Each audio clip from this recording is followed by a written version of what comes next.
Hello friends, welcome to another edition of Drafting with Numot. I'm Kenji Numot the Nami Egashira, and we've got some vintage cube to bring you.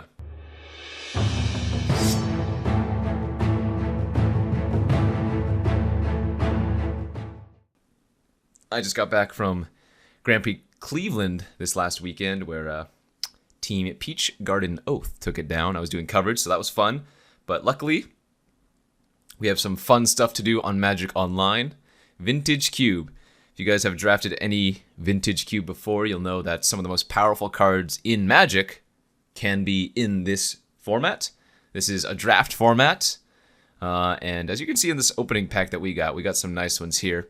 But don't be surprised if you see things like Ancestral Recall, Black Lotus. All of the Power 9 are in this format.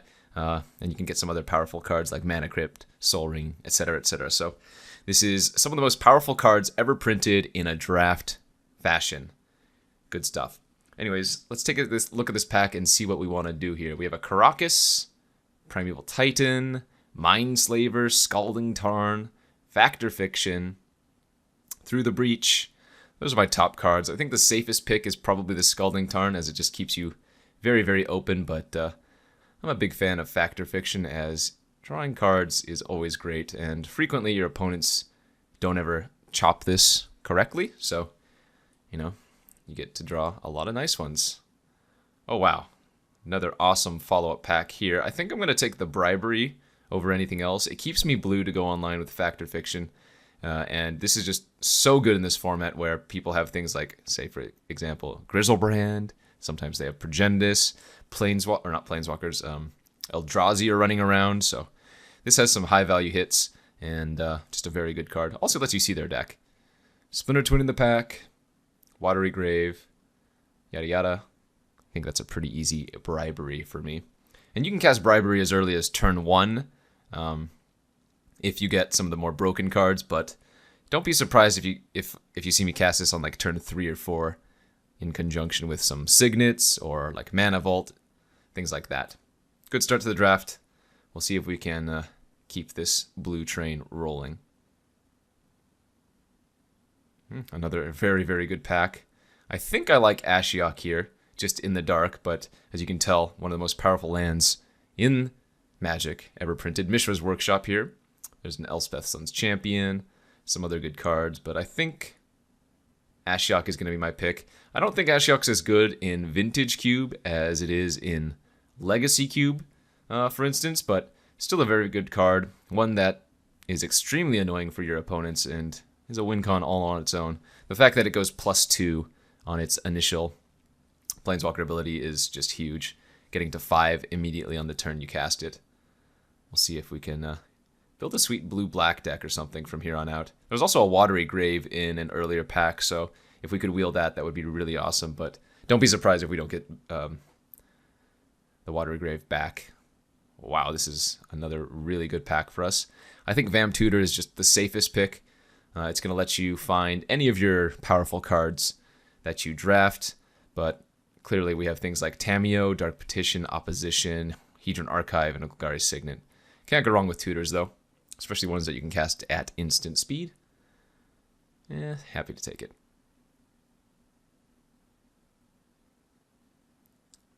Pack number 5 for us has a few goodies.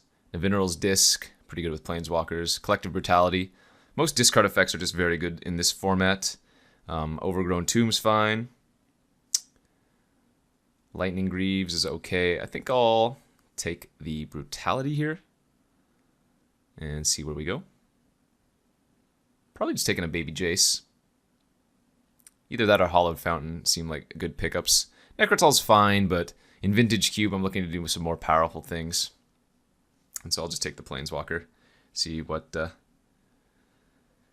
we can go from here.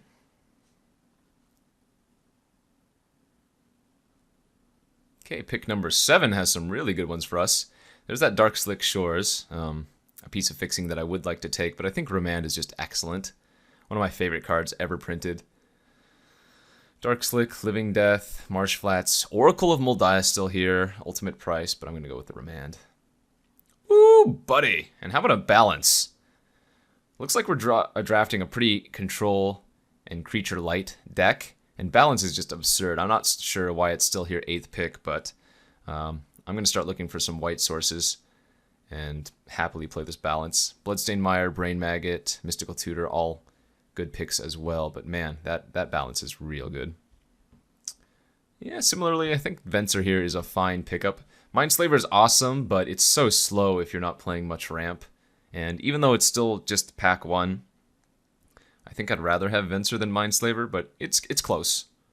I think the more fun card is Mindslaver. Yeah, why don't we do that? Let's have some fun. Reflector Mage, Kalitas, Sidisi. All okay. I think we'll take Kalitas for the sideboard. Yeah, nice wheels. Look at this. Elspeth, Pentad Prism, Braids Workshop. Holy moly. These are some awesome packs here for us. I could go like Esper Walkers for sure and just take the Elspeth. I think Pentad Prism is very good though. And it helps splash for that balance.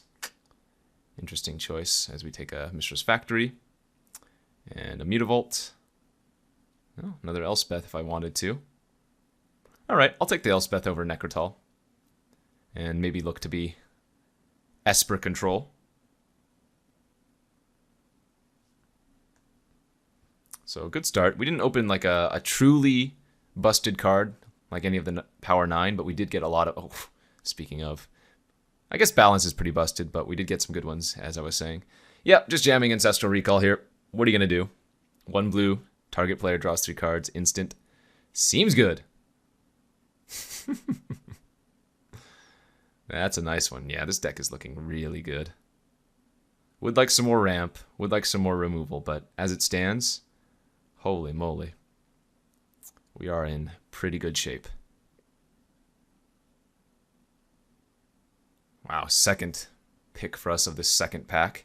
Godless Shine, Tundra, Mystic Confluence. This is delicious. If I was smart, I would take one of these lands, but I'm stupid, so I'm going to take the Confluence here. I don't have to play white. I would just splash for balance, like Elspeth and Unexpectedly Absent aren't necessary. We just have a very, very good looking blue-black deck for sure.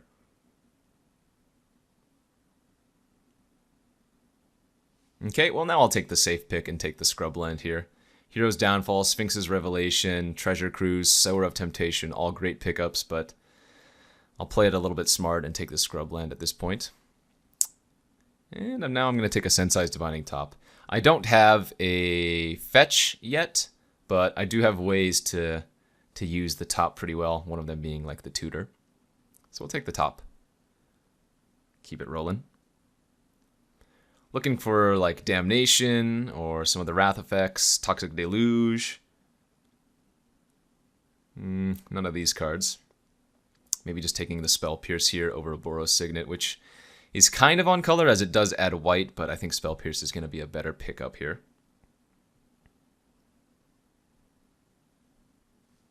On the surface of things, this deck looks really solid. Okay. Take Impulse, or maybe even Murderous Cut, passing the Architect of Thought. There's a bargain here. You can build a sweet Storm deck. I'm not sure if anybody noticed the Tendrils of Agony that we opened in this pack, but we are not going down that route currently. It's got to be a removal spell here, I think. Cut's pretty good.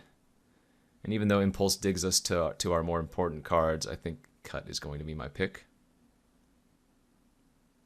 Ooh, a Control Magic. I'm game. Look how good this deck is for balance. We just have 0 creatures right now. Oh, speaking of Storm, there's a Brain Freeze. Shackles looks like it might be pretty good here. Moat can do some serious work, but again, I don't know if I want to take a double white card. So we'll take the Shackles.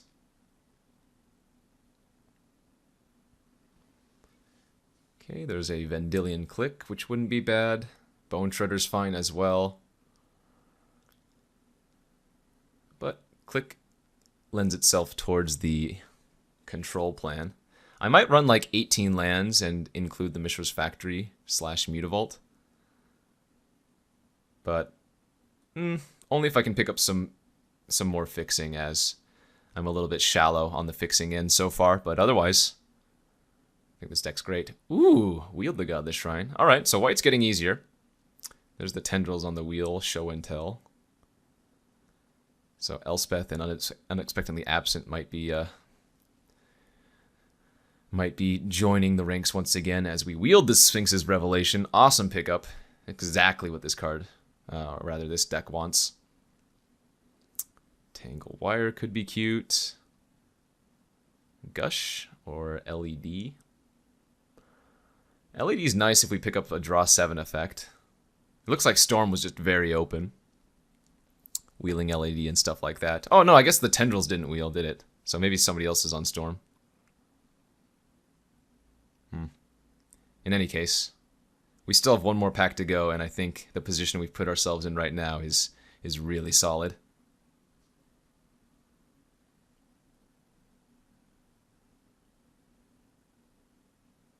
Okay, last few pickups here. Some more Storm cards like High Tide and a Black Cleave Cliffs. We'll take the Cliffs in case we pick up some red cards in the last pack, but we'll just have to see. And Library of Alexandria. Wowie caboodles. So we've got an Ancestral, we've got like Balance, Library of Alexandria. We have some of the most powerful cards in Magic here. I'm a little bit sad that we're passing True Name Nemesis, Sheldock Isle, but Library is just too good. If you have it in your opening hand, it's frequently just game over, as the raw card advantage, even though you're setting yourself back a mana, is just too good. At this point, I would like to hit some ramp cards. Some signets, on-color signets would be nice. It's not out of the question that we get past like a Mox here, because sometimes packs have multiple good cards in them. And so, you know, if somebody opened a pack with Mox Ruby and Mox Sapphire and they were playing red, then they'd take the Mox Ruby and probably pass me the Sapphire. But doesn't look like it, as we do have a Counterspell and a Colonnade here, though. And I think Colonnade, or rather, Counterspell is just very, very nice. Good pickup. More control aspect. Snapcaster Mage would be pretty good. I would love to pick up like a Torrential Gearhulk, if I haven't already passed that. But I think number one at this point, I take lands over anything. Any blue-black land is probably just the top tier pick. Given that we already have enough playables almost, and our fixing consists of our splash color. Okay. Few good cards here. Brainstorm not as good without fetches. There's a Blightsteel Colossus. If I had picked up like a Tinker, that'd be awesome. Edict is okay. Solemn is okay. Force Spike's okay. Can just take the value card here in Solemn. It's not bad. Probably just going to do that. And go Underground River. Or Underground Sea. Oh, we did it! Okay, that was really good. There's also a Coalition Relic here, though. Close pick, but wow. Now I'm a little bit torn, because this also ramps me and fixes for my colors. But I think C is just too good here. Especially since we have that Vidalcan Shackles, too. Nice. That was an excellent pickup.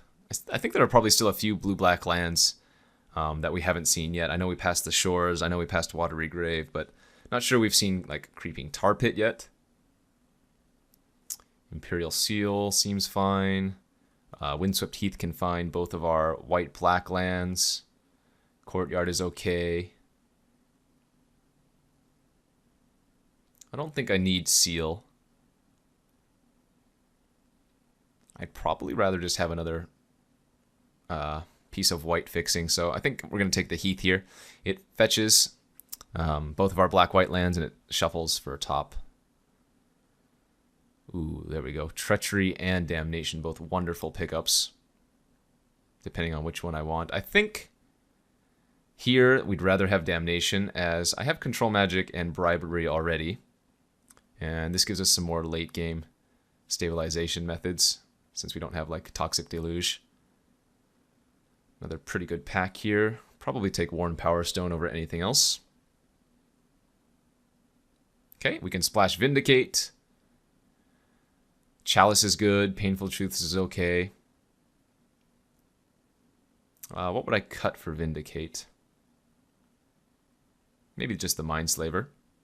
Seems good. Okay, Wield Shoulder, or not Shoulder, Shadow Mage Infiltrator and Riftwing Cloudskate. Smokestacks, also fine. But we'll take the Finkel. That's a really nice Wheel of the Celestial Colonnade too. Lovely pickup. Sideboard Tidehollow Sculler. Thada's good, Shriekmaw's good. So many good artifacts in this format that I think I'm going to take Thada and we'll sideboard it in versus blue decks. Maybe I can cut the Shackles at this point. We're probably running 8 islands, but I think that's fine. Ooh, another piece of white fixing. Yeah. So we have Scrubland, Godless Shrine, Concealed Courtyard, Celestial Colonnade, Windswept Heath to find our white. Or rather, to produce white for us. So easy splash of the Balance and the Revelation. And I could probably play one of these double white cards, but I think I'm going to opt not to. Current win cons: Bribery, Control Magic, Ashiok, and to some extent Click. We have to hope that we don't play against a deck with too many creatures, but I think we did a good job. Would have loved to pick up like a Snapcaster Mage or something, but overall this looks very, very nice to me. So Heath in there. Let's get our library, of course. Shrine, Courtyard, Colonnade. And I'm not going to run either Factory or Mutavault, I think. No need to. We need to add a lot of islands here. Don't need to run any planes. Get 10 lands, so 7, 8, 9 blue sources, 3, 4, 5, 6, 7, 8 black sources. Seems good. All right. I think this is a very, very cool looking Esper control deck. Maybe short on the win cons, but overall, I think the strategy looks really nice. Hopefully you guys are excited to watch it. Let's see how we do when we go to the first round. Stay tuned.